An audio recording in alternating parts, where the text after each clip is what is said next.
Kjo tregon që njerëzit të tillë nuk e kanë frikë Allahun subhanahu wa taala ashtu siç duhet. Nuk e kanë frikë Allahun kudo që të jenë. Profeti na ka porositur që ta kemi frikë Allahun kudo që të jemi. Profeti sallallahu alaihi wasallam i është lutur Allahut që t'i jap frikë, që me pas frikë për Zotit në fshehtësi dhe në publik. Wa as'aluka khashyataka fil ghaibi wash-shahada. O Allah, të lutem, më bëj për atyre që kanë frikë prej teje. Kur je munges njerëzve dhe kur je në prani të njerëzve. Bismillahirrahmanirrahim. Hadithi që do ta shpjegoj dhe që e ceku pak më përpara Hoxh Husniu përmban 3 porosi shumë të rëndësishme që na e ka dhënë i dërguari Allahut Muhammedi sallallahu alaihi wasallam. Është një hadith që e kanë transmetuar 2 sahabë të nderuar, Abu Dharr Jundub ibn Junada al-Ghifari dhe Abu Abdurrahman Muadh ibn Jabal al-Khazraji al-Ansari. Se profeti sallallahu alaihi wasallam ka thënë: "Ittaqillaha haythu ma kunt, wa atbi'i as-sayyi'ata al-hasanata tamhuha wa khaliqin nasa bi khuluqin hasan." Kije frikë Allahun kudo që t'jesh. Mbas një vepre të keqe, bëj një të mirë që e mira ta fshijë të keqen. Dhe sillu me njerëzit me moral të mirë. Në këtë hadith profeti sallallahu alaihi wasallam ka dhënë 3 porosi të rëndësishme, të cilat nëse ne do t'i vëmë në zbatim, do të arrijmë të rregullojmë lidhjen me Allahun subhanahu wa taala,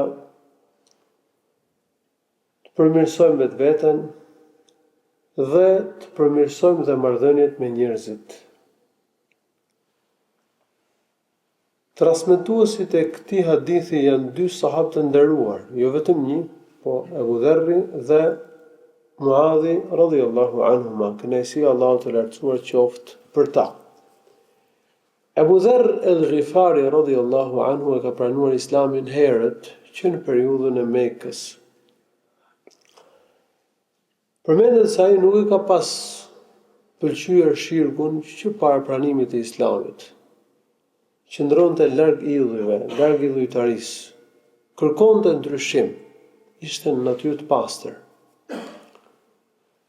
Dëgjoi që në Mekë kishte dalë një njeri i cili thoshte se jam profet, që i vinte shpallje nga qielli dhe i ftonte njerëzit në besim. Prandaj i kërkonte vllait Unaisit që të shkonte në Mekë dhe të merrte informacion rreth profetit sallallahu alaihi wasallam. Shkoni vllai i Abu Dharrit në Mekë edhe kthehet, e pyeti Abu Dharri, i tha: "Çfarë informacioni ke?" Tha: "Ishte një njeri që urdhëronte për të mirë, urdhëronte për morale të mira, dhe që thoshte fjalë të cilat nuk janë fjalë poetësh." I tha Abu Dharr radhiyallahu anhu: "Nuk më ke sjell informacion shtërues." Këtë hadith të tregim e ka sjellë Buhari në Sahihun e tij. E ka transmetuar Abdullah ibn Abbas radhiyallahu anhu ku flet për tregimin e pranimit të Islamit nga ana e Abu Dharrit radhiyallahu anhu.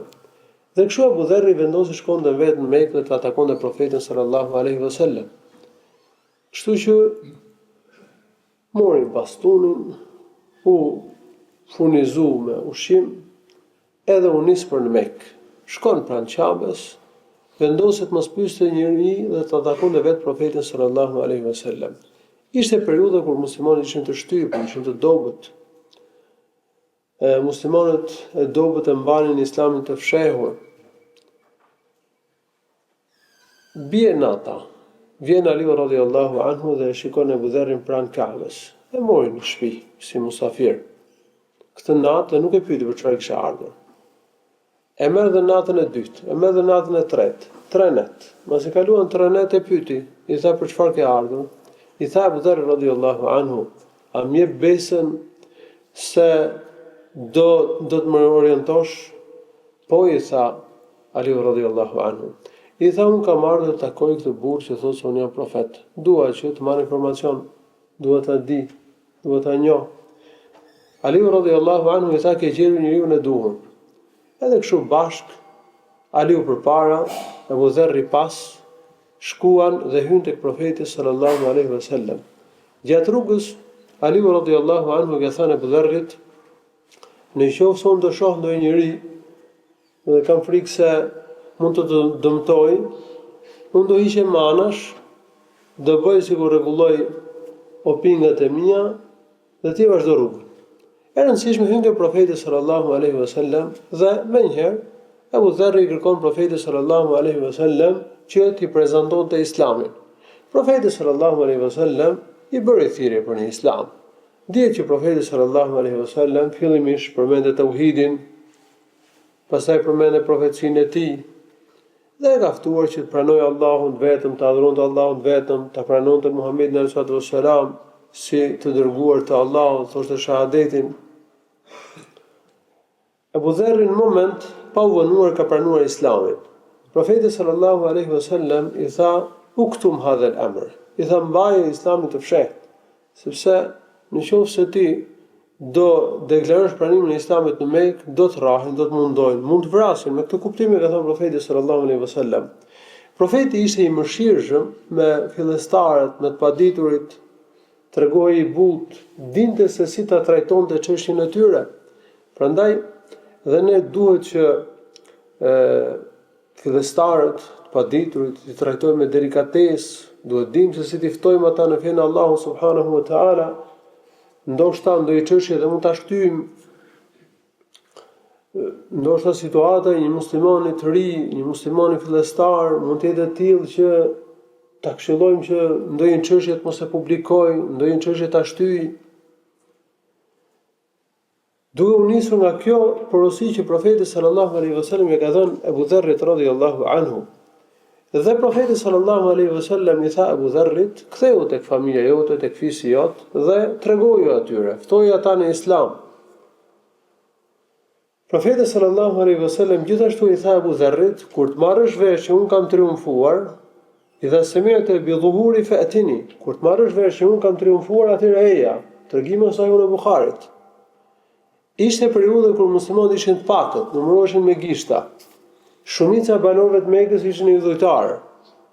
Muslimanët edhe pse ishin të pakët, ishin të shtypur. Ku e dinte profeti se do të triumfonte Islami, se do të ngadhnjente thirrja, do përhapen gjithë Arabin. Dhe do vinte edhe momenti që Abu Dharr radhiyallahu anhu vinte të takojë profetin sallallahu alaihi wasallam, Allahu lartësuar e ka informuar që Islami do të triumfonte. Dhe profeti sallallahu alaihi wasallam kishte besim të fortë se kjo thirrje do të përhapet, kjo fe do të mëkambet. Drita Allahut subhanahu wa taala nuk do të shuhet. Profeti sallallahu alaihi wasallam në kushtet më të vështira ka folur me sigurinë më të madhe. Kështu që përmbushja e këtij lajmi se më vonë Abu Dharri shkoi dhe u takua me profetin, pasi profeti kishte emigruar në Medinë, është një nga argumentet e profecisë Muhamedit sallallahu alaihi wasallam. E dyta, ngadhnimi i fesë dhe ndihma e vazhdueshme që Allahu i lartësuar ka dhënë profetit sallallahu alaihi wasallam është argument tjetër i profecisë Muhamedit sallallahu alaihi wasallam. Se Allahu është i mëshirshëm, është i drejtë, është i fuqishëm, është i urtë. Nuk ka mundësi që Allahu i lartësuar të lejojë njëri gënjeshtar të mashtrojë njerëzit dhe të japë sukses dhe të shkatërrojë të gjithë kundërshtarët e tij. Të gjithë kundërshtarët e profetit janë shuar, krejt. Kjo tregon se Muhamedi sallallahu alaihi wasallam është i dërguar i Allahut. Allahu i lartësuar me mëshirën e tij, me mirësinë e tij, me fuqinë e tij, me vullnetin e tij, me urtësinë e tij, e ka ndihmuar profetin sallallahu alaihi wasallam, e ka dhënë sukses edhe u shfaq thirrja islame. Vjen momenti kur Abu Dharri do vinte në Medinë të takojë me profetin sallallahu alaihi wasallam. Abu Dharri radhiyallahu anhu ka ftuar fisin e tij në Islam dhe përmendet se gjysma e fisit të tij kanë pranuar Islamin. ka shkuar në Medinë dhe është takuar me profetin mbas luftës së Bedrit dhe të Uhudit. Ka mësuar nga profeti sallallahu alaihi wasallam. Pas vdekjes profetit sallallahu alaihi wasallam, Abu Dharri ka marrë pjesë në shlirimin e Shamit, ka qëndruar për një farë kohë në Sham, pastaj ka ardhur në Medinë, pastaj është vendosur në Rebdhe dhe aty ka ndruar jetë në vitin 31 ose 32 të Hijretit. I ka transmetuar një 200 ca hadithe nga profeti sallallahu alaihi wasallam dhe njëri nga këto hadithe është edhe ky hadith. Sahabiu tjetër, Muadh ibn Jabal. Muadh ibn Jabal radhiyallahu anhu është një nga dietarët e sahabëve. Ka qenë 18 vjeç kur ka pranuar Islamin. Profeti sallallahu alaihi wasallam të rive u kushtonte shumë rëndësi. Dhe faktikisht shumicën e dijes së profecisë e kanë bartë të rritë dhe ja përcollën brezit të tabiinëve. Për shembull, Muadh ibn Jabal ishte i ri. Dietar i sahabëve, hafuzi Kuranit, fakihu i madh që e ka njohur më mirë halal dhe haramin, sipas dëshmisë profetit sallallahu alaihi wasallam.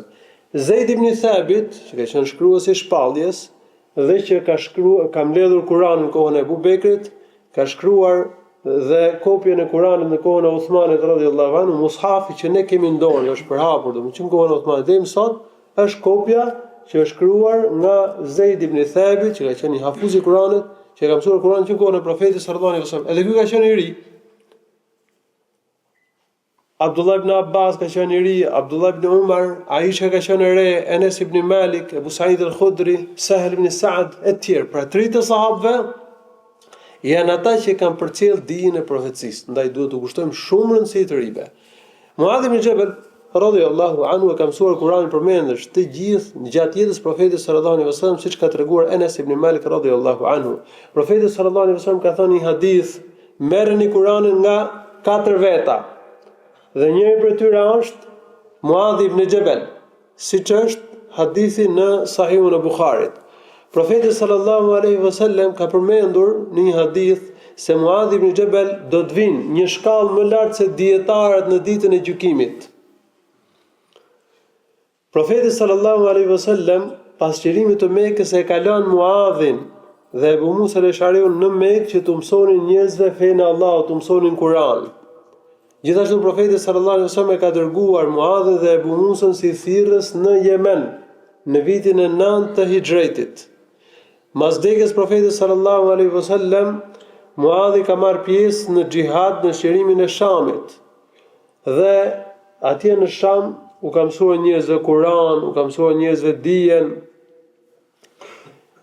Siç ka treguar Ebu Idris al-Khawlani, thotë kam hyrë në xhaminë e Damaskut dhe kam vënë re që njerëzit për çdo çështje që kishin pyesin Muadhin dhe merrin mendimin e Muadh ibn Jabalit radhiyallahu anhu. Muadhi ka ndruar jetë i ri në vitin 18 të Hijretit, i prekur nga smundja e murtajes në vitin 18 të Hijretit radhiyallahu anhu. Hadithi që do të shpjegoj në këto 3 mësime, domethënë këto 3 net mas namazit të Yatsis, ka një rëndësi shumë të madhe dhe rëndësia e këtij hadithi qëndron tek porosit madhështore që ka dhënë profeti sallallahu alaihi wasallam. Porosia për takwa, që është e para, është një çështje madhore në fenë tonë. Takwaja është qëllimi i fesë. Siç ka thënë Allahu në Kur'an, la'allakum tattaqun. Në mënyrë që ju të ruheni dënimin e Allahut, të mbroni veten nga dënimi i Allahut. Dhe gjithashtu Allahu ka thënë në Kur'an, ya ayuhan nasu taqu rabbakum alladhi khalaqakum. O njerëz, keni frikë Zotin tuaj i cili ju ka krijuar juve. Po ashtu ka thënë, ya ayuhan nasu ubudu rabbakum alladhi khalaqakum walladhina min qablikum la'allakum tattaqun. O njerëz, adhurojeni Zotin tuaj i cili ju ka krijuar juve dhe ata që ishin para jush, në mënyrë që ju të ruheni dënimit të Allahut. Takwaja është burimi i të mirave, është baza e të mirave. Me takwa arrim çdo të mirë dhe shpëtojmë nga çdo e keqe në dynjë dhe në ahiret. Siç ka thënë profeti, i ka thënë Abu Sa'id al-Khudri radhiyallahu anhu, se Abu Sa'id al-Khudri ka thënë profetit sallallahu alaihi wasallam, ya Rasulullah usini. I thotë Allahut, ma jepni porosi. Profeti sallallahu alaihi wasallam i tha: "Usike bi taqwa Allah." I tha unë porosis që të kesh frikë Allahun, ti ruhesh dënimit të Allahut, duke zbatuar detyrat e fesë dhe duke u larguar nga gjunahet. Fa innaha ra'su kulli shay'in, sepse taqwaja është kreu i gjithçkaje, pra është burimi i gjithë të mirave. Me taqwa do të kemi sukses, do arrim të mirat. Prandaj taqwaja është porosia që Allahu i lartësuar e ka dhënë për të gjithë njerëzit, për brezat e parë të njerëzimit dhe brezat e fundit, siç ka thënë në Kur'an: "Wa laqad wassayna alladhina utul kitaba min qablikum wa iyyakum an ittaqullah." Ne i kemi porositur ata që u është dhënë libri para jush, por edhe juve, që të keni frikë Allahun, që t'i ruheni dënimit të Allahut subhanahu wa ta'ala. Kjo është një porosi shumë e rëndësishme. Prandaj Allahu i lartësuar e ka dhënë këtë porosi për gjithë njerëzit, që njerëzit kenë frikë zemrimin e Allahut, t'i ruhen dënimit të Allahut, t'i përmbahen fesë, t'i kryejnë detyrat, t'i ruhen gjunaheve. Profeti sallallahu alaihi wasallam shpesh herë jepte porosi për taqwa, me pas frikë Allahun, me urrë zemrimit të Allahut, me urrë dënimit të tij, me urrë zjarrit të xhenemit. Prandaj profeti sallallahu alaihi wasallam hutbet e tij kryesisht i hapte me ajetet ku Allahu i lartësuar na bën thirrje që të kemi frikë Allahun, ta kemi frikë ata. Ja eyyuhalladhina amanu taqullaha haqqa tuqatih. O ju që keni besuar, keni frikë Allahun ashtu siç duhet. Ja ayuhan nasu taqu rabbakum alladhi khalaqakum walladhina min qablikum. O njerëz, ruhuni Zotin tuaj, keni frikë Zotin tuaj, i cili ju ka krijuar juve. Alladhi khalaqakum min nafsin wahida, i cili ju ka krijuar juve nga një njeri vetëm. Wa khalaqa minha zawjaha, dhe prej tij ka krijuar bashkëshortën, domethënë Ademin dhe Havan. Ja ayyuhalladhina amanu taqullaha wa qulu qawlan sadida, o besimtar, keni frikë Allahun dhe thoni fjalë të drejta. Profeti sallallahu alaihi wasallam kur niste një komandant ushtrie, e porosiste që të kishe frikë Zotin. Gjitha çështjet e veta të kishe frikë Zotin, t'i ruaj dënimin të Allahut, t'i zbatonte detyrat, t'i ruaj nga gjunahet, të përmbajë mësimeve të fesë. Dhe gjithashtu e këshillonte që të sillej mirë me muslimanët, i trajtonte mirë muslimanët. Awsahu bi taqwa Allahi fi khassati nafsi wa biman ma'ahu min al-muslimina khairan. Profeti sallallahu alaihi wasallam kur një njeri që do ikte në udhëtim i thoi dërguar Allahut, unë do shkoj në udhëtim, më këshillo. Profeti sallallahu alaihi wasallam ndër të tjera i tha: "Wa zawwadaka Allahu bit taqwa." Allahu subhanahu wa ta'ala të pajis me taqwa, të kesh frikë Zotin, të ruash dënimin e Allahut. Profeti sallallahu alaihi wasallam në haxhin e lamtumirës ka dhënë shumë këshilla, ka dhënë shumë porosi, por një nga porositë më të rëndësishme që ka dhënë është që të kemi frikë Allahun, të ruhemi dënimit të Allahut.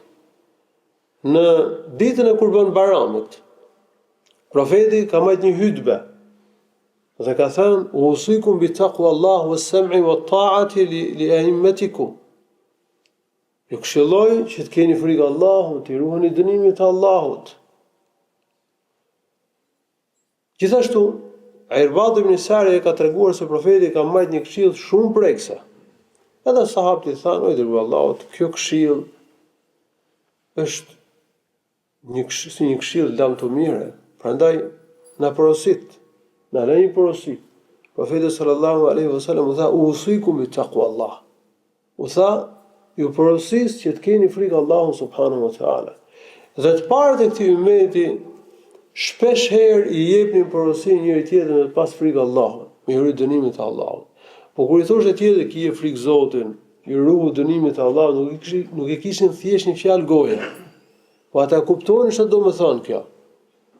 Ata e kuptonin që duhet me i ruaj dënimit të Allahut, me i ruaj zemrimit të Allahut, me i zbatu detyrat mirë, me u larguar nga gjunahet, me pas frikë për Allahut të lartësuar në zemër, me u përmbajt fesë.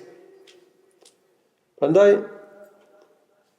Ebu Bekri radhiyallahu anhu në hutbë thoshte usikum bi taqwallah. Ju këshilloj që të keni frikë Allahun. Kur erdhi smundja e vdekjes Ebu Bekrit radhiyallahu anhu, e thiri i dha besën, domethënë e caktoi që Khalif pas tij të ishte Umar ibn Khattab radhiyallahu anhu, e la me porosi. Edhe e thiri Umar radhiyallahu anhu dhe do jepte ca porosi, do e këshillonte. Porosia e parë që i ka thënë, ja Umar ittaqillah, i tha Umar, kije frikë Zotit, i frikë Allahun. Takwaja përfshin gjithë fenë. Prandaj porosia e parë ishte kije frikë Allahun. Ndaj kjo këshilla që ne duhet t'i japim njëri tjetër. Kjo këshilla e krijuesit të gjithësisë, të cilën e ka dhënë Kur'an, shumë vende, është këshilla e profetit për ne. Është këshilla që sahabët ja japin njëri tjetrit. Është këshilla dhe porosia që ne e ngjojmë nga hatibi në çdo xhumo. Sa shumë e rëndësishme.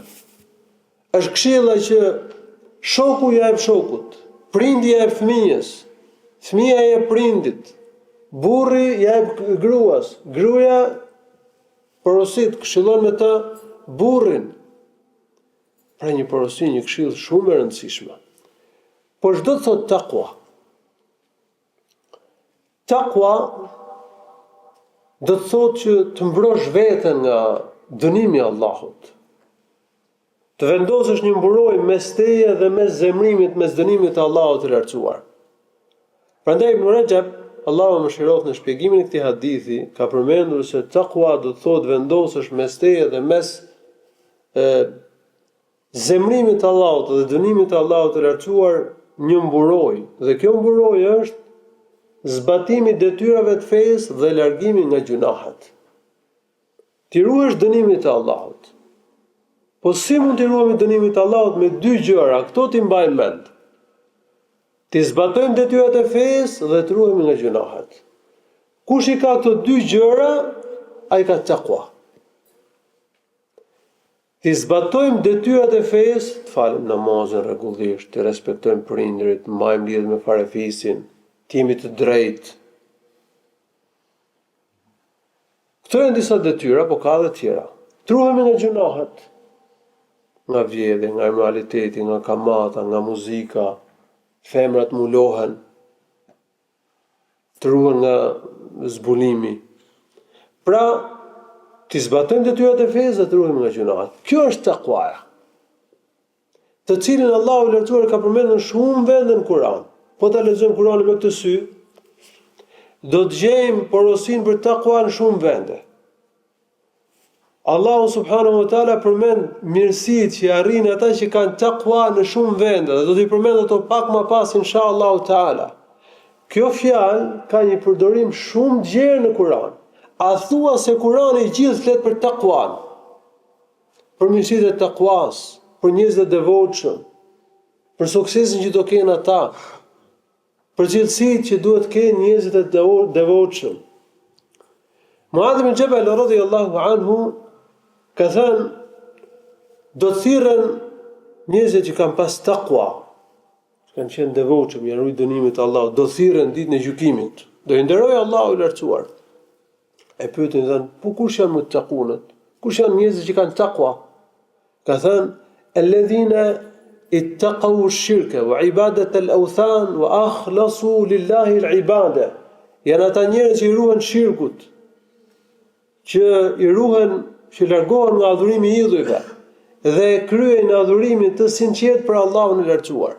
Pra e para gjë që të kesh takwa, të jesh i devotshëm, duhet që të përmbushësh tauhidin, të adhurosh Allahun vetëm, të ruhesh nga të gjitha format e shirkut, të jesh i sinqert me Allahun subhanahu wa taala.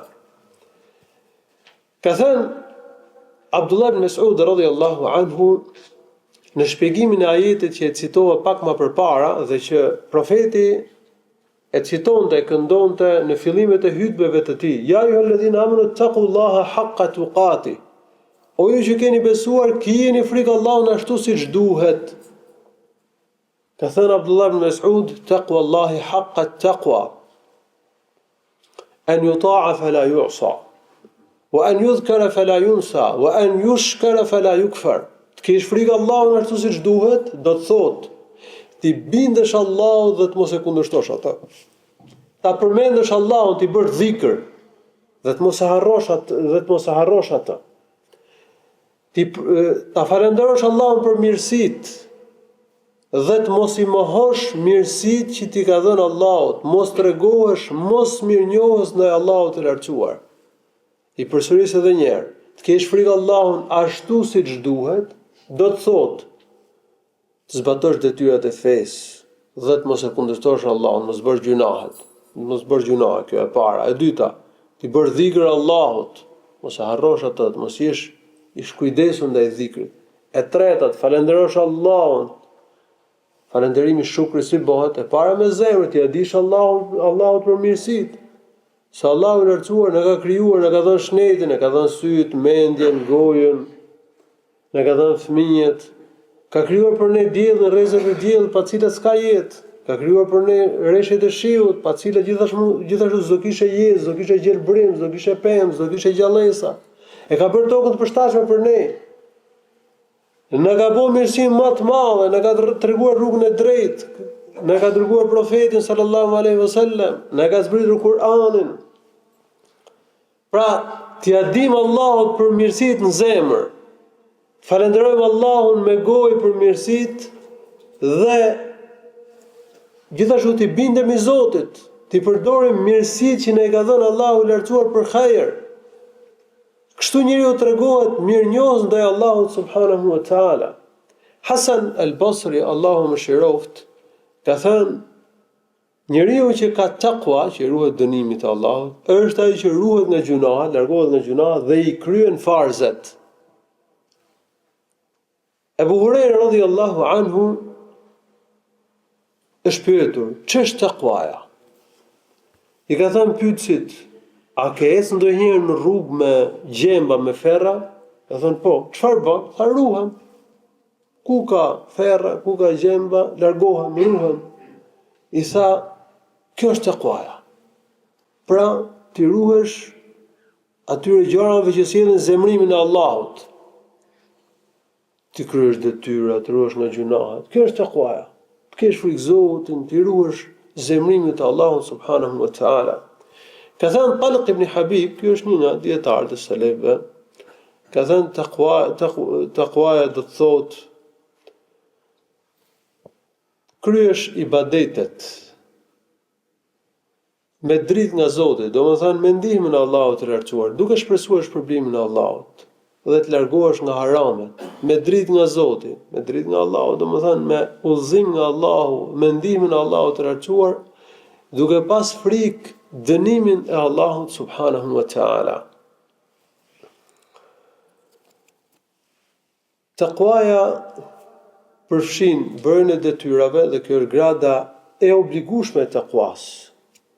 Por edhe veprat e pëlqyeshme dhe kjo është grada e përsosjes së takwas. Pra njerëzit e devotshëm janë dy shkallë. Shkalla e parë janë ata që kryejnë detyrat dhe ruhen nga gjunahet. Kjo shkallë devotshmërie, kjo grad është obligueshme për çdo njeri, për çdo musliman. Shkalla e dytë që është më e mirë është, domethënë, takwaja duke bërë vepra nafile dhe duke u ruajtur dhe nga veprat që janë mekruh, që janë papëlqyeshme. Kjo është një grad më e lartë. Kështu njeriu përsos veten më shumë, përsos adhurimin. Allahu subhanahu wa taala në Kur'an na i ka treguar cilësitë e njerëzve të devotshëm. Në surën Al-Baqara, Allahu subhanahu wa taala ka përmendur imanin, ka përmendur namazin, zakatin, sadakan, mbajtjen e besës, durimin, i ka përmendur si cilësitë atyre njerëzve që kanë takwa, laysa al-birra an tuwallu wujuhakum qibala al-mashriq wal-maghrib, walakin al-birra man amana billahi wal yawmil akhir wal kitabi wal malaikati wal kitabi wan nabiyyin wa ata al-mala ala hubbihi dhawil qurba wal yatama wal masakin wa ibn as-sabil was sa'ilin wa fi ar-riqabi wa aqama as-salata wa ata az-zakata wal mufuna bi'ahdihim idha 'ahadu والصابرين في البأساء والضراء وحين البأس أولئك الذين صدقوا وأولئك هم المتقون ka përmendur imanin besosh Allahun ditën e fundit, ringjalljen, xhenetin, xhehenemin, me lajket të dërguarit, profetët, ka përmendur sadakan, namazin, zakatin, mbajtjen e besës, durimin, qiltërsinë. Këto janë disa nga cilësitë e njerëzve të devotshëm, atyre që i ruhen dënimit të Allahut subhanahu wa taala. Në një vend tjetër në Kur'an Allahu i lartësuar thotë: "Wasari'u ila maghfiratin min rabbikum wa jannatin 'arduha as-samawati wal ardu u'iddat lil muttaqin." الذين ينفقون في السراء والضراء والكاظمين الغيظ والعافين عن الناس والله يحب المحسنين والذين إذا فعلوا فاحشة أو ظلموا أنفسهم ذكروا الله فاستغفروا لذنوبهم ومن يغفر الذنوب إلا الله ولم يصروا على ما فعلوا وهم يعلمون. Allahu lartësuar ka përmendur këtu disa nga cilësitë e njerëzve të devotshëm. Ata shpenzojnë kur kanë pak dhe kur kanë shumë në rrugt të Allahut të lartësuar. Ata e përmbajnë veten kur zemrohen, i falin njerëzit që edhe kur dikush i ka bërë padrejtësi, e fal edhe pse ka mundësi që të marr hak, bëjnë vepra të mira, sillen mirë me njerëzit. Nëse bëjnë ndonjë gjunah të madh apo gjunah të tjera më të vogla, ata kujtojnë premtimin e Allahut, paralajmërimin që ka bërë Allahu i lartësuar, pasojë që kanë gjunahet, dhe kështu bëjnë tauba, i kërkojnë falje Allahut, duke ditur se Allahu i lartësuar i fal gjunahet. Pra këto janë disa nga cilësitë e njerëzve të devotshëm, për cilët Allahu i lartësuar ka përgatitur xhenetet, gjerësia të cilëve është sa gjerësia e qiejve dhe e tokës. Allahu subhanahu wa ta'ala në surën Al-Baqara ka përmendur se njerëzit e devotshëm besojnë ghaibin e besojnë të fshehtën. Alladhina yu'minuna bil ghaib, të cilët besojnë të fshehtën. Profeti sallallahu alaihi wasallam në hadith ka përmendur se takwaja ka vendin në zemër. Rrejna e takwas është në zemër. Ka thënë at-taqwa ha huna.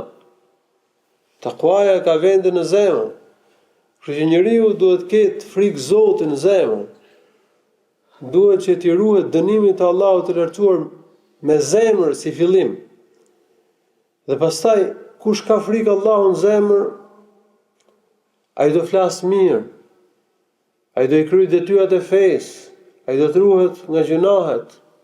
Takwaja është ajo pema që rrënjët i ka thellë në tokë dhe degët i ka lartë dhe frutet i ka të mira. Edhe besimtari që ka takwa, ka frikë Allahut në zemër, i kushtohet Allahut të lartësuar me zemër, dhe frika që ka në zemër reflektohet ke fjalët që thot dhe ke veprat që kryen. Profeti sallallahu alaihi wasallam kur është pyetur, që ka treguar Abdullah ibn Amr ibn As radhiyallahu anhuma, pra është pyetur profeti sallallahu alaihi wasallam, ayu an-nasi afdal, cilët nga njerëzit janë më të mirët? Profeti sallallahu alaihi wasallam ka thënë: kullu mahmumil qalbi as-saduqil lisan. Profeti sallallahu alaihi wasallam ka thënë është njeriu me zemër, janë njerëzit me zemër të pastër dhe që flasin drejt, sakt, thonë të vërtetën. E pyetën profetin sallallahu alaihi wasallam për ata që kanë zemër të pastër, ç'është pastërtia e zemrës? Dhe profeti sallallahu alaihi wasallam ka thënë: huwa at-taqiyyu an-naqiyyu alladhi la ithma fihi wala baghya wala ghilla wala hasad. Ka thënë profeti sallallahu alaihi wasallam, njeriu me zemër të pastër është njeriu që ka taqwa. Pra, ka frikë Allahut, që ruhet dënimit të Allahut. Shi pastër, dhe do të thënë ka ndjenjat e pastërta, ka një të pastër, ka qëllim të pastër për Allahun subhanahu wa taala. Pra ka pastërti në shpirt. Nuk ka dëshirë mëkatare. Nuk ka devijim në zemër nga e vërteta. Nuk ka inat dhe mri ndaj muslimanëve. Nuk ka smir të tjerë për mirësitë që ka dhënë Allahu subhanahu wa taala. Ky është njeriu me zemër të pastër. Pra vërejmë që një nga cilësitë e njerëzve me zemër të pastër është taqwaja. Me pas frikë Allahun subhanahu wa taala. Dhe ne duhet kemi frikë Allahun subhanahu wa taala, jo vetëm kur jemi para njerëzve, por edhe kur jemi në vetmi. Prandaj profeti sallallahu alaihi wasallam, në porosinë që ne po e shpjegojmë, ka thënë: "Ittaqillaha haythuma kunt." Kije frikë Allahun kudo që të jesh. Kur je në vetmi, kur je në familje, duhet të pas frikë Zotin. Pra me respektu rregullat e fesë, si kur jem vete, edhe kur je para njerëzve. Si kur je me bashortën, me fëmijët, me prindërit, edhe kur je me shokët. Ka njerëz që kur janë vetmi, i kryejnë gjunahet. Nuk kanë frikë Allahut subhanahu wa taala, ndërsa kur janë para njerëzve ruhen. Për shembull, kur është vetmi, e hap celularin, shikon programe të këqija, ndjek gjëra që janë haram. Kur është para njerëzve tregohet si i devotshëm. Kur është në familje, nuk respekton prindërit, nuk respekton drejtat e gruas, nuk kujdeset për fëmijët, nuk zbaton mësimet e fesë në familje. Familje për shembull që nuk zbatojnë të rregullat e fesë, e hapin televizorin dhe shohin lloj-lloj gjërash. Hapin celularin, shohin harame. Nuk kujdesen për faljen e namazit dhe zbatimin e rregullave të fesë në familje. Ndërsa para njerëzve ndoshta hiqet njeriu që është i devotshëm, që është i saktë, që është i mirë. Kjo tregon që njerëz të tillë nuk e kanë frikë Allahun subhanahu wa taala ashtu siç duhet. Nuk e kanë frikë Allahun kudo që të jenë. Profeti e ka porositur që ta kemi frikë Allahun kudo që të jemi. Profeti sallallahu alaihi wasallam i është lutur Allahut që t'i jap frikë, që me pas frikë për Zotit në fshehtësi dhe në publik. Wa as'aluka khashyataka fil ghaibi wash-shahada. O Allah, të lutem, më bëj për atyre që kanë frikë prej teje. Kur je në mungesë njerëzve dhe kur je në pranitë njerëzve. Në fshehtësi dhe në publik. Prandaj Allahu subhanahu wa taala thot në Kur'an: "Inna Allaha kana alaykum raqiba." Vërtet Allahu lartësuar është mbikëqyrës mbi ju. Allahu na mbikëqyr kudo që të jemi. Ndaj duhet kemi vetdijen se Allahu na shikon, na dëgjon, e di gjendjen tonë kudo që të jemi. Wa idha ma khalawta yawman fala taqul khalawtu walakin qul alayya raqibu. Prandaj në një varg poeti arab thot: nëse një ditë je në vetmi, mos mendoj që nuk shikon kush, po thuaj unë kam një mbikëqyrës. Allahu mbikëqyr gjithçka. Ai na shikon në të gjitha gjendjet. Në qoftë se njeriu ka frikë Zotin, në qoftë se njeriu s'ka frikë Zotin kur është në vetmi, dhe kur para njerëzve ruhet nga të këqijat, ka një nga cilësitë e hipokritëve. Kjo është smundje. Allahu subhanahu wa taala ka përmendur në Kur'an se munafikët nuk i bënin të këqijat në sytë e njerëzve se kishin frikë se turproheshin para tyre. Dhe nuk i ruheshin Allahut. Thot Allahu i lartësuar: "Yastakhfuna min an-nas wa la yastakhfuna min Allah." Ata ruheshin njerëzve, maskoheshin që njerëzit mos e shikonin paturpsitë e tyre, të këqijat e tyre. Ndërsa për Allahun se kishin problem. Se kishin problem që të këqijat t'i shfaqnin, të këqijat t'i bonin, sa i përket lidhjes tyre me Allahun subhanahu wa ta'ala. Ndaj, kush nuk e ka frikë Allahun vetmi, nuk ka takwa siç duhet. Nuk i ruhet siç duhet dënimit të Allahut të lartësuar.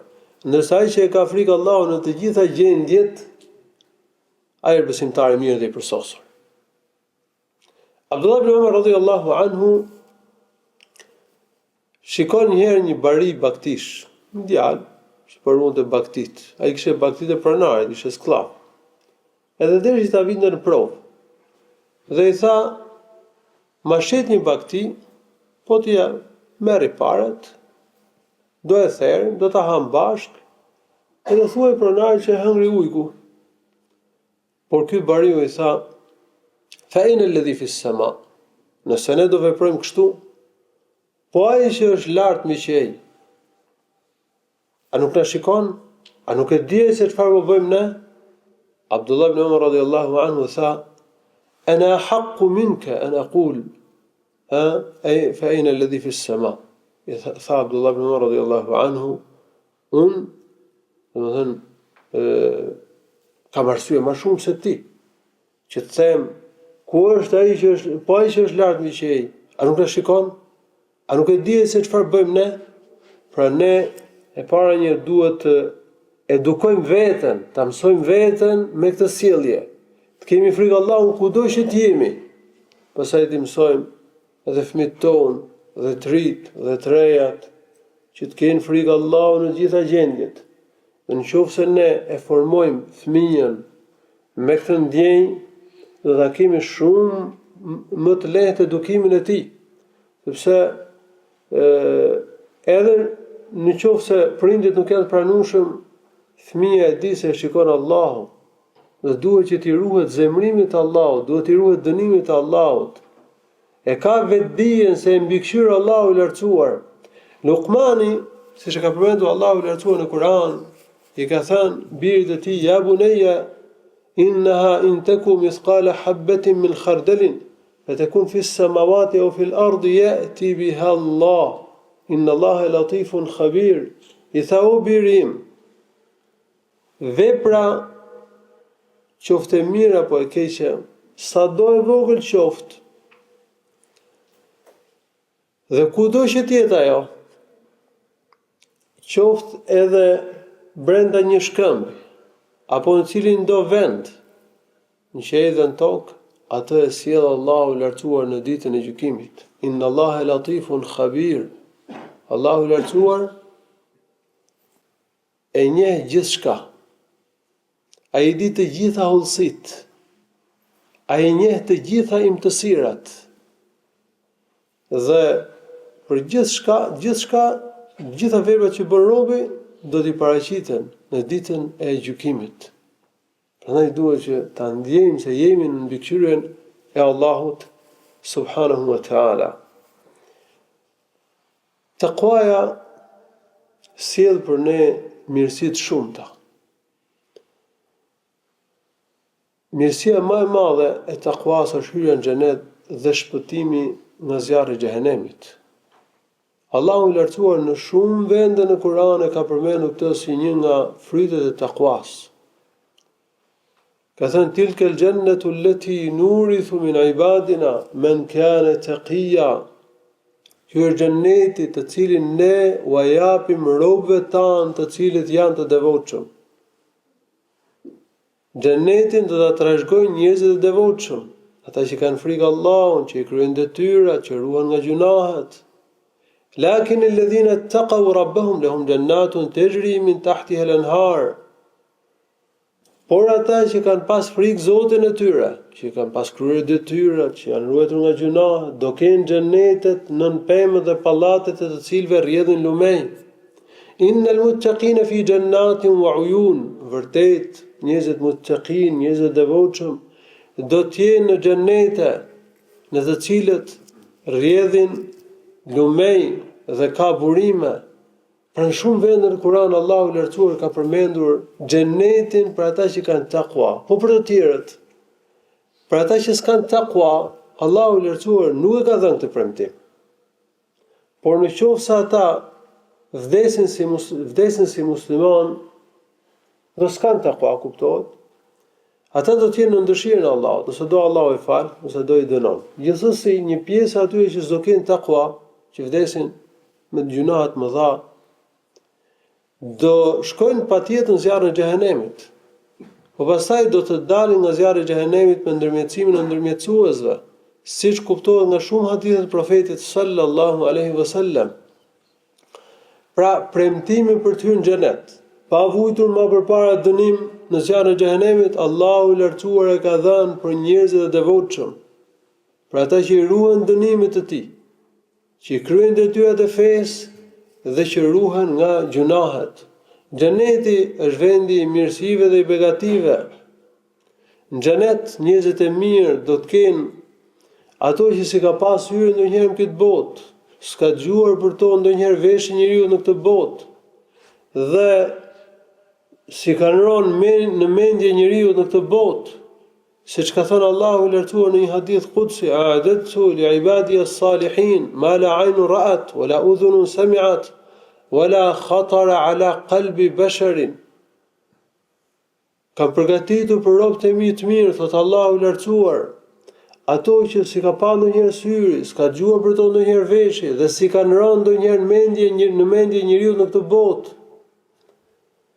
Kënaqësia më e madhe që do të kenë besimtarët në xhenet është shikimi tek Allahu i Lartësuar. Është kënaqësia e Allahut subhanahu wa taala. Kur shohin Allahun subhanahu wa taala, besimtarët do të mrekullohen, do kenë një kënaqësi aq të madhe saqë nuk do të shkojë mendja për kënaqësitë e tjera të xhenetit për sa kohë që ata janë duke shikuar tek Allahu i Lartësuar. Dërsa për kënaqësinë e tij, për rizan e tij, Allahu i Lartësuar thotë: "Wa ridwanu min Allahi akbar." Kënaqësia e Allahut të Lartësuar për banorët e xhenetit është më e madhe, pra është më e madhe se begatitë që ata do të kenë në xhenet. Ishte me takwa ne do të arrijmë mirësitë e xhenetit, begatitë e xhenetit. Ne arrijm mirësinë më të madhe në xhenet, që është shikimi tek fytyra e bukur e Allahut të Lartësuar. Dëgjimi i fjalëve të Allahut subhanahu wa taala, biseda me Allahun në xhenet. Do të kemi kënaqësinë e Allahut subhanahu wa taala. Allahu i Lartësuar na bëf gjithëve prej tyre. Kush ka takwa fiton dashurinë e Allahut, bëhet i dashur i Allahut të Lartësuar, siç ka thënë Allahu në Kur'an: "Bela fa inna Allaha yuhibbul muttaqin." Allahu i Lartësuar i do njerëzit e devotshëm. Pra takwaja është rruga për të fituar dashurinë e Allahut, për të bërë i dashur i Allahut. Nëse robi bëhet i dashur i Allahut, atëherë Allahu i Lartësuar jep sukses, ja bën mbar punët. Allahu ja pranon lutjet. Allahu i Lartësuar dashurit e tij nuk i hedh zjarrin e xhehenemit. Siç ka thënë profeti sallallahu alaihi wasallam në një hadith: "Wallahi la yulqi Allahu habibahu fi an-nar." Pasha Allahun, Allahu i Lartësuar të dashurin e tij nuk e hedh në zjarrin e xhehenemit. Allahu ka mëshirë më të madhe për robën se sa nëna për fëmijën e saj. Si thënë në hadithin e Umar ibn Khattabit radhiyallahu anhu, se profetit sallallahu alaihi wasallam i kanë sjell ca robër lufte. Mes tyre kishte gra, kishte dhe fëmijë, dhe një grua gjen fëmijën e saj, fosh një gjiri, e mori, e vendosi në krah dhe filloi të jepte gji me mall të madh, me dëmshuri të madhe. Profeti sallallahu alaihi wasallam e shfrytëzoi rastin dhe tha: "Atarawna hadhihi tarihatan waladaha fi an-nar?" A mendoni se kjo mund ta hedhë fëmijën e saj në zjarr? Thanë: "Jo, i dërguari i Allahut." Sa profeti sallallahu alaihi wasallam: "Lallahu arhamu bi ibadi min hadhihi bi waladiha." Tha: Allahu i Lartësuar është më i mëshirshëm me robët e tij se sa nëna për fëmijën e saj, se sa kjo nëna për fëmijën e saj. Pra nëse njeriu është i devotshëm, nëse njeriu është i dashur i Allahut, Allahu nuk e hedh në zjarrin e xhehenemit. Prandaj ka thënë profeti sallallahu alaihi wasallam në hadith: "Wallahi la yulqi Allahu habibahu fi an-nar." Pasha Allahun, Allahu i lartësuar të dashurin e tij nuk e hedh në zjarrin e xhehenemit. Ata që kanë takwa do të kenë kujdesin e Allahut. Do të jenë në kujdesin e Allahut. Allahu është me ta. Siç ka thënë në Kur'an, Inna Allaha ma'al ladhina taqaw. Allahu është me të devotshmit, është me ata që i ruajnë dënimin e tij. Po çdo të thotë qeni te Allahut me robin. Si ta kuptojmë që Allahu është me të devotshmit. Domethënë Allahu kujdeset për ta. Allahu i ndihmon. Allahu i jep sukses. Nëse duam që Allahu të jetë me ne, Allahu të kujdeset për ne, na ruajt, na mbrojt, na ndihmoj, na jap sukses. Gjitha çështjet e jetës, çështjet e fesë të jetës.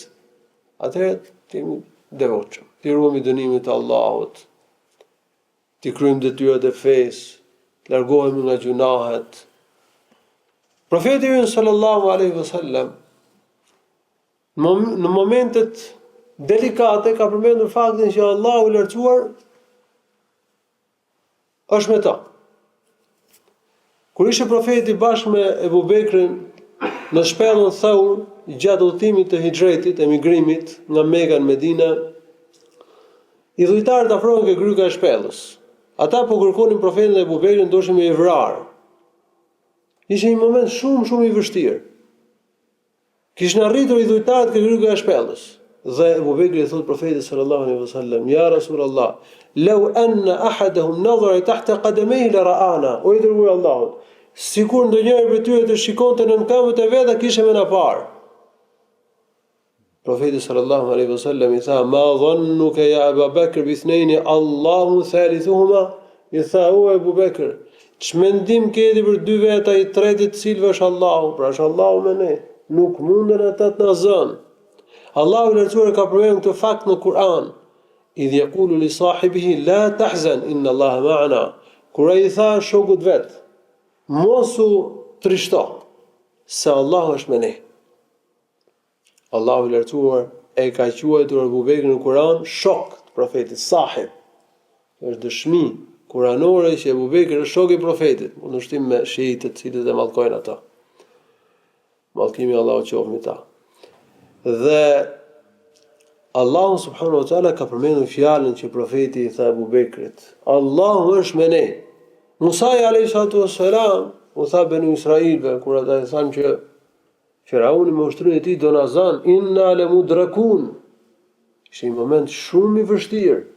Deti përpara, ushtria e madhe pas, ata ishin të dobët. Dhe po të marrësh parasysh kushtet materiale, do i zinte ushtria dhe do i shfaronte. Por Musa i kishte premtimin e Allahut, ishte në rrugën e Allahut. Ai kishte frikë Zotin. Për që Allahu s'mund ta praktiste atë. Ndaj i tha me plot bindje: "Kella, inna ma'i rabbi sayahdin." Sa kur nuk mund ta zën. Me mua është Zoti im. Pra është ndihma e Zotit. Allahu do të më tregojë se çfarë duhet bëj. Dhe Allahu i lartësuar i shpëtoi. E hapi detin për ta. Allahu subhanahu wa taala ka premtuar jetesë të mirë në Kur'an për ata që e kanë frikë ata, ata që kanë takwa. Ka thënë: "Wa man yattaqillaha yaj'al lahu makhrajan wa yarzuqhu min haythu la yahtasib." Kush ka frikë Allahun, Allahu e shpëton nga vështirësitë, e shpëton nga situatat e rënda. Dhe ja jep jetesën, ja jep rizkun nga nuk e mendon. Rizk do të thënë jetesë, mjetë e jetese. Kush ka frikë Allahun, i kryen detyrat e fesë, ruhet fort në gjunahet, Allahu do ja rregulloj jetesën, do ja jap jetesën nga nuk e mendon. Shumë njerëz mendojnë se po ti jesh i devotshëm, po ti kryesh mirë detyrat e fesë, po ti përmbahesh saktë dhe në mënyrë të përpiktës fesë, do vush nga çështja e jetesës.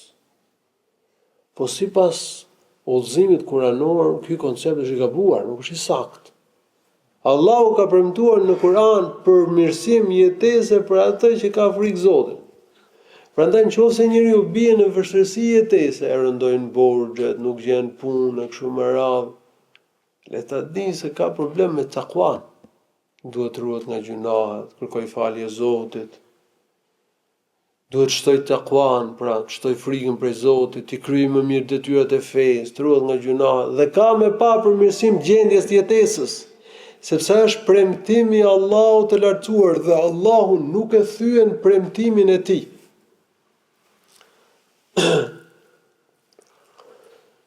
Ka treguar Abu Huraira radhiyallahu anhu se profeti sallallahu alaihi wasallam ka rrëfyer për një burr që po udhtonte në një shkretir. Edhe gjon një zë nga qielli, një zë nga një re. Enisqi hadiqata fulan, lëshoje shiun për vaditin e tokës filanit. Nuk përmend emrin e njeriu. E mbajti mend mirë ky emrin e tij.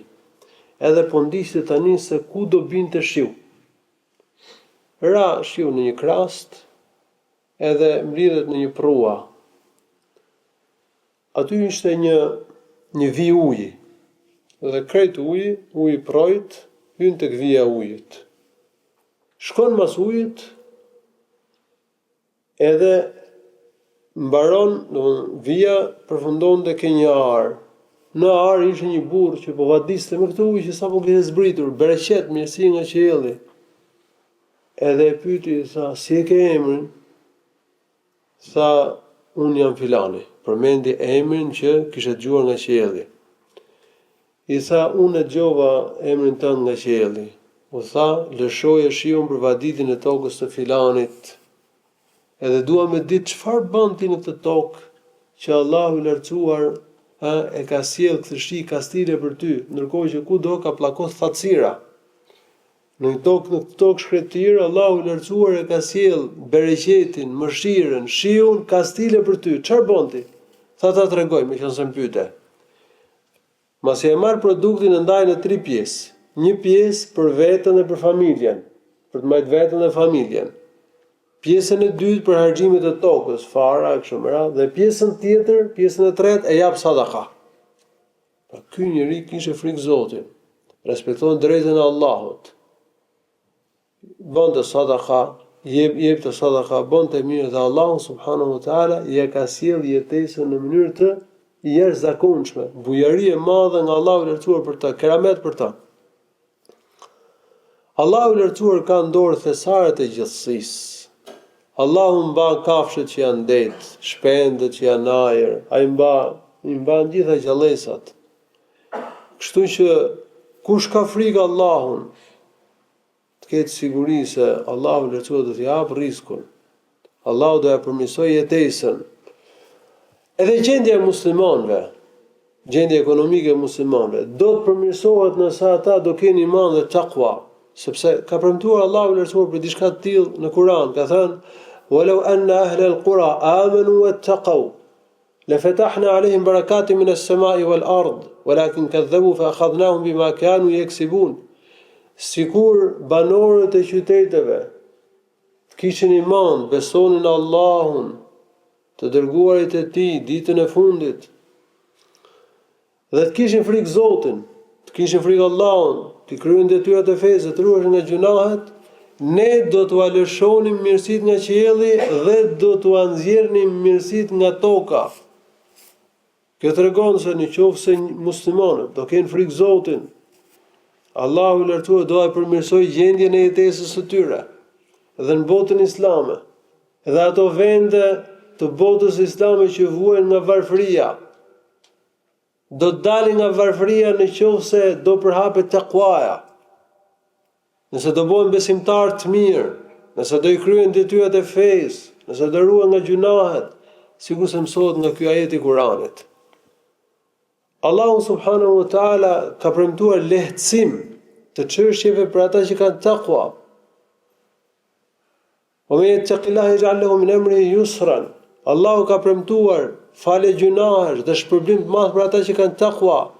Wa man yattaqillaha yukaffir anhu sayyi'atihi wa yu'dhim lahu ajra. Allahu i lartësuar gjithashtu ka premtuar në Kur'an se ata që kanë durim dhe takwa do t'i ruajnë nga kurthet dhe planet e kafirave. Ka thënë Allahu i lartësuar: "Wa in tasbiru wa tattaqu la yadurrukum kayduhum shay'a."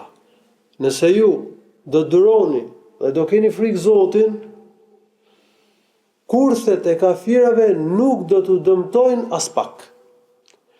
Kafirat bëjnë plane për të nxjerrë muslimanët nga feja e Zotit, për të dëmtuar muslimanët. Padyshim që ata bëjnë plane, dhe ka përmendur Allahu i lartësuar në Kur'an që ata bëjnë plane, ata kurdisin kurthe kundër muslimanëve. Kurthe shumë të frikshme, që mund të fusin dyshim muslimanëve në fenë e Allahut. Largohen nga besimi. Fëmijët tonë dyshojnë fe, 33 dalin nga feja. Që muslimanët t'i lanë ligjet e shariatit, të mos bëjnë jetë islame. Qëllimet e tyre janë shumë të këqija, planet e tyre janë dëmshme të këqija. Por në qoftë se muslimanët do durojnë duke zbatuar detyrat e fesë, do durojnë, do frenojnë veten nga gjunahet, do durojnë kushte sprovar dhe vështirësisht. Nëse muslimanët do kenë takwa, do kenë frikë Allahut, do i ruajnë dënimin e Allahut, do zbatojnë detyrat e fesë, do ruajnë nga gjunahet, do i shpëtojë Allahu nga kurthet e kafirave. Do i ruajë Allahu i lartësuar nga kurthet e kafirave. Prandaj udhëzimi kuranor nuk është që ne të përpiqemi të njohim hollësisht komplotet e kafirave. Por udhëzimi është kapemi fort për fenë. Kryejmë detyrat, ruajmë nga gjunahet, durojmë fenë e Allahut, dhe Allahu i lartësuar ka marrë përsipër që të na ruajë nga planet e tyre. Vetëm Allahu ka fuqi të shkatërrojë planet e tyre. Vetëm ai na ruan. Madje Allahu i lartësuar ka premtuar në Kur'an se do zbresë ndihmë nga qielli për ata që kanë durim dhe takwa. Allahu i lartësuar ka përmendur domethënë se me lajket zbresin si ndihmës nga qielli për besimtarët. Kuptohet në fushën e përpjekjes, sakrificës dhe xhihadit në rrugt të Allahut të lartësuar, në kushtin kur është i lishëm. Por ka përmendur Allahu i lartësuar në surën Ali Imran që ajo ndihmë ju vjen për shkak të durimit dhe takwas. Përfundimin e mirë dhe suksesin e madh do ta kenë ata që kanë takwa, siç ka thënë Allahu i lartësuar në Kur'an: "Wal 'aqibatu lil muttaqin." Përfundimin e mirë do ta kenë njerëzit e devotshëm. Allahu do t'i mëkam njerëzit e devotshëm në tokë. Të dashur vëllezër, takwaja përfshin edhe marrëdhënien ndërnjerëzore. Njëri që ka takwa nuk mashtron, nuk bën hile, nuk ka me të keq njerëzve. Pra ka frikë Allahu subhanahu wa ta'ala dhe në marrëdhëniet me njerëzit, dhe në kontratat që lidh me njerëzit. Njëherë profeti sallallahu alaihi wasallam ka hyrë në treg, siç ka treguar Rifa'a radhiyallahu anhu, dhe u thiri tregtarëve. Sa ja ma'ashara at-tujjar. Qala fastajabu li Rasulillah wa rafa'u ilayhi absarahum wa a'naqahum wa absarahum. Profeti u thiri tregtarëve, tha: "O tregtar", ishin treg. Ata ngritën kokat, ju përgjigjen profetit. Filluan shikonin profetin sallallahu alaihi wasallam se çfarë do të thoshte. Profeti sallallahu alaihi wasallam tha: "Inna at-tujjara yub'athuna yawm al-qiyamati fujjaran illa man ittaqa wa barra wa sadaqa." Ka thënë vërtet tregtarët do të ringjallen në ditën e gjykimit si njerëz të prishur, përveç atyre që kanë frikë Allahun,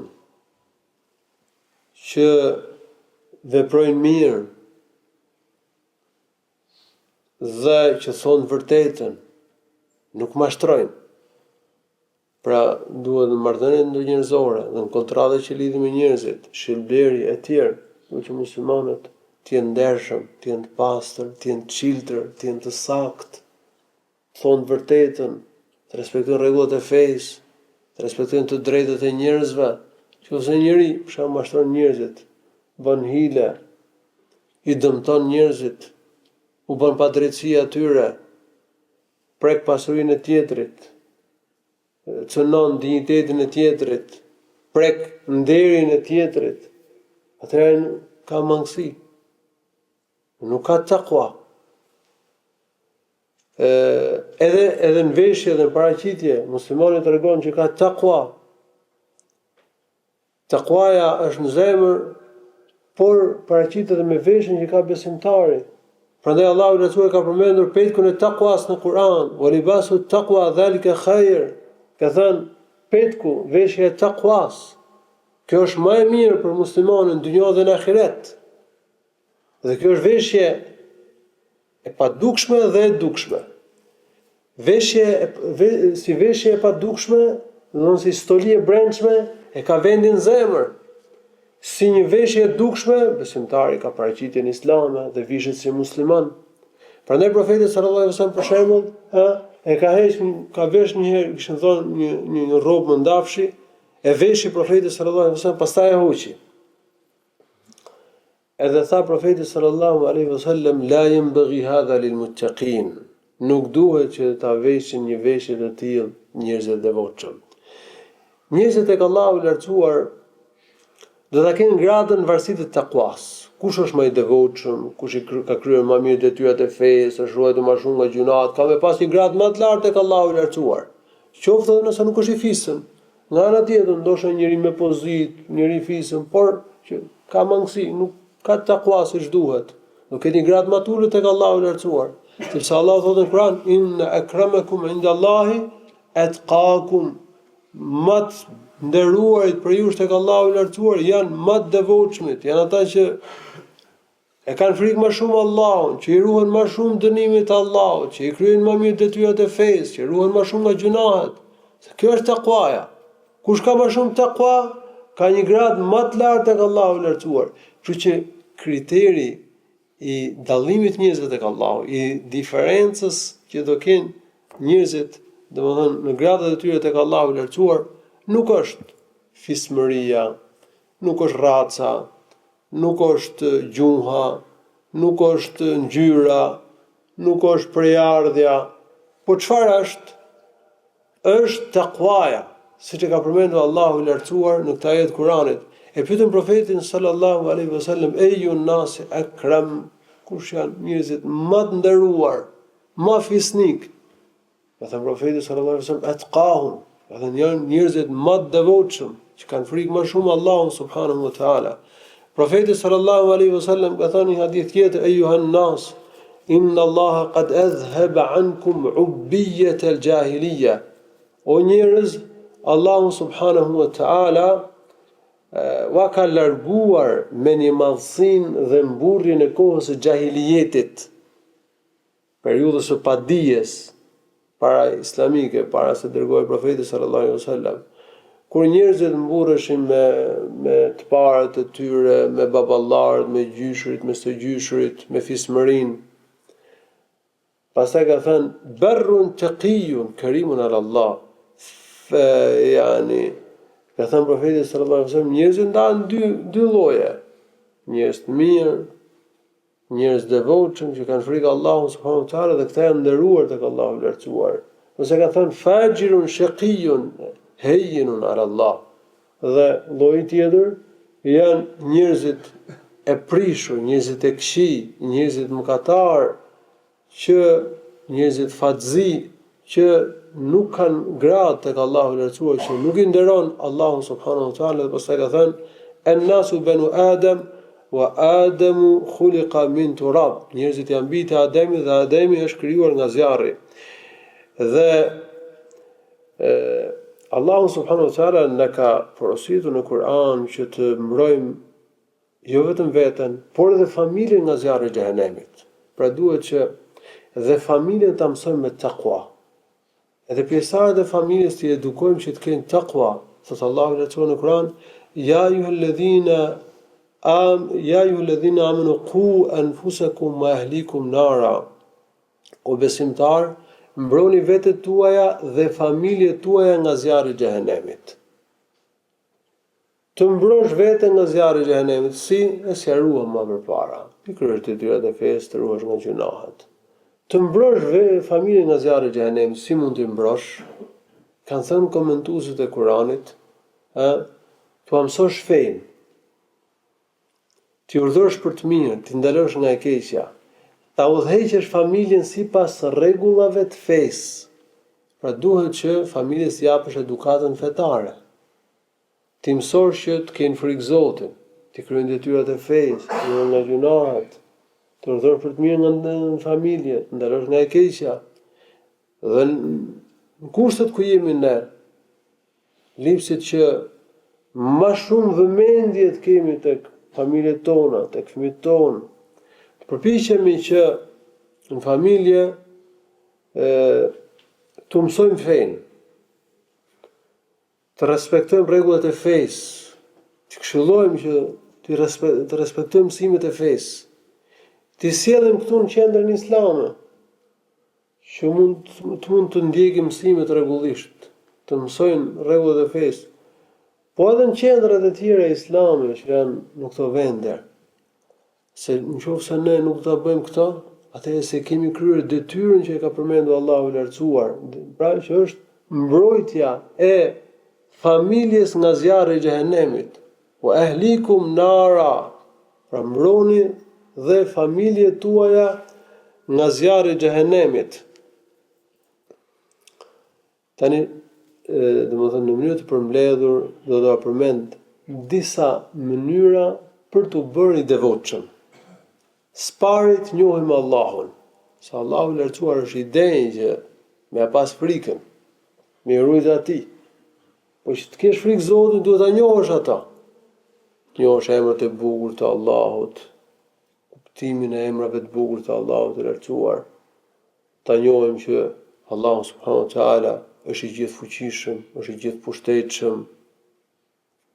Ai është gjithë sunduesi, ai shpërblen dhe ai dënon. Ai jep dhe ai merr, ai ka dorë jetën dhe vdekjen. Ai shpërblen me xhenet, po ai dënon në zjarrin e xhehenemit. Pra të njohim Zotin, të njohim atributet e Allahut. Kush e njeh Allahun, e do atë. Kush e njeh Allahun, do të ketë frikë prej tij. Dhe Allahu është i denjë që me pas frikën atij. Hu ahlu taqwa. Shka thënë Allahu në rësuar në Kur'an, ai është i denjë që me pas frikën. Njerëzit, përgjithësi njerëzit, përveç një pakice, kanë frikë njëri tjetrin, i ruhen shtetit, i ruhen policisë, i ruhen ushtrisë, i ruhen njëri tjetrit. Pak janë njerëzit që kanë frikë Allahut, që i ruhen Allahut, i ruhen dënimit të Allahut, megjithëse ai që është i denjë ti ruhesh është Allahu. Se gjithë sundimin e ka në dorë Allahu. Gjithçka e ka në dorë Allahu.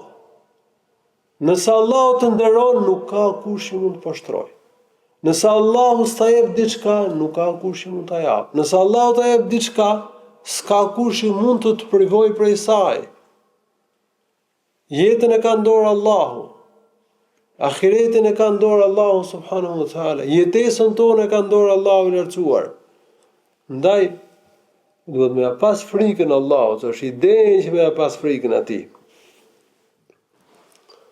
E dyta, mësojmë fenë, të marrim dije feje, njohim detyrat e fesë, njohim gjërat që janë gjuna, në mënyrë që t'i zbatojmë detyrat dhe të ruhemi nga gjunahet, se e përmendëm disa herë, që të kesh takwa, t'i ruhesh dënimit të Allahut, do të thotë t'i zbatosh detyrat dhe të ruhesh nga gjunahet. Me këto dy gjëra, njeriu ruhet nga dënimi i Allahut. E treta, të përpiqemi të përmirësojmë veten. Përpiqemi të zbatojmë detyrat, të ruhemi nga gjunahet. Kush përpiqet, Allahu i Lartësuar do e uzoj, Allahu do e shtojë takuan, Allahu do e forcojë fenë e tij. Walladhina jahadu fina lanahdiyannahum subulana, thot Allahu i Lartësuar, ata që përpiqen në rrugën tonë me vepra të mira, ne do t'i udhëzojmë. E treta, t'i kërkojmë llogari vetes.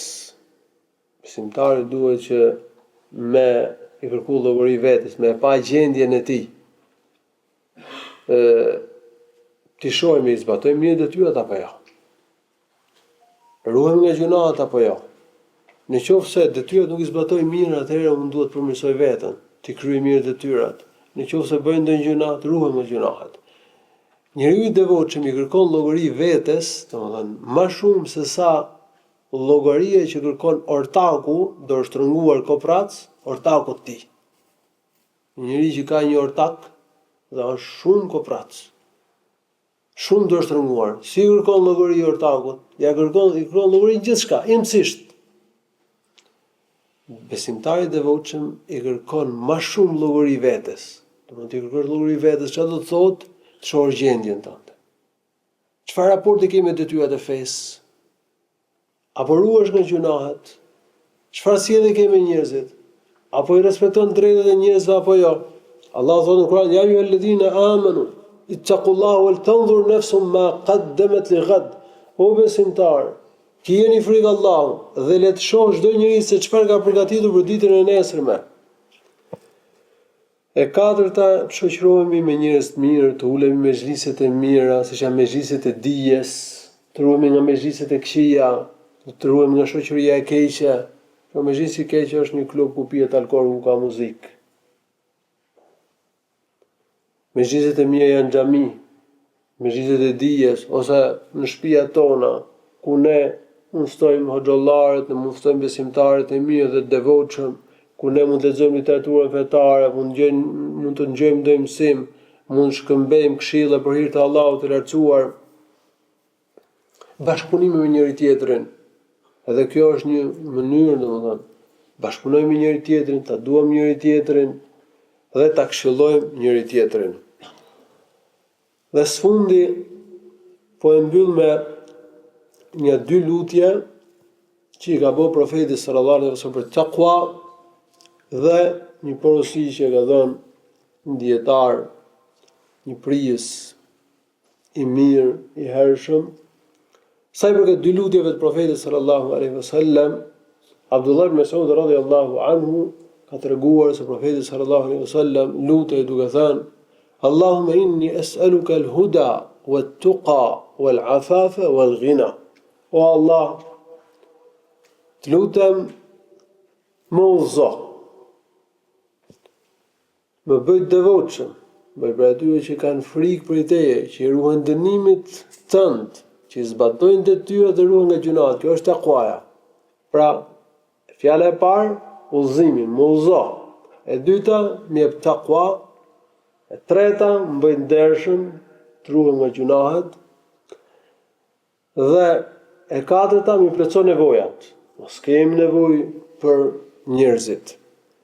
Dhe lutja tjetër: Allahumma ati nafsi taqwaha wa zakkiha anta khayru man zakkaha anta waliyuha wa maulaha.